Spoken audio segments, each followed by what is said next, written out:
வீழ்வேன் என்று நினைத்தாயா? வணக்கம் மக்களே, நான் சத்யவர்ஷா, சமூக ஆய்வாளர் மற்றும் அரசியல் ஆலோசகராக பணியாற்றி வருகின்றேன்.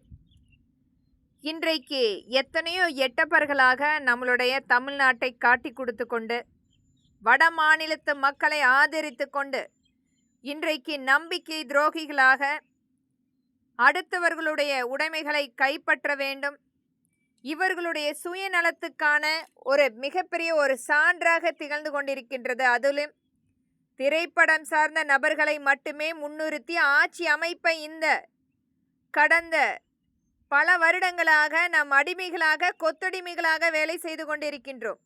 ஒரு சாதாரணமான விவசாய மக்களோ அல்லது ஏதாவது ஒரு துறை சார்ந்த நபர்களுடைய குறைகளை வந்து கூறுவதற்குரிய, மக்களின் பிரதிநிதியாக கொண்டு வருவதற்குரிய எந்த ஒரு அங்கம் இல்லாமல் திரைப்படம் சார்ந்த விளம்பரத்தை மட்டுமே மிகப்பெரிய சான்றாக திரைப்படத்துறைக்கு நாம் அடிமையாகி கொண்டிருக்கிறோம். அவர்கள் பின்னால் நாம் சென்று கொண்டிருக்கின்றோம். ஆனால் உழைக்கும் வர்க்கமும் இந்த இளைய சமுதாயம் இன்றைக்கு எங்கோ கிடைக்கின்ற வேலைகளை மட்டுமே செய்து கொண்டிருக்கின்றது. இளைய சமுதாயமே எழுச்சியூர், உன்னுடைய எதிர்காலத்தை நீ உருவாக்கு.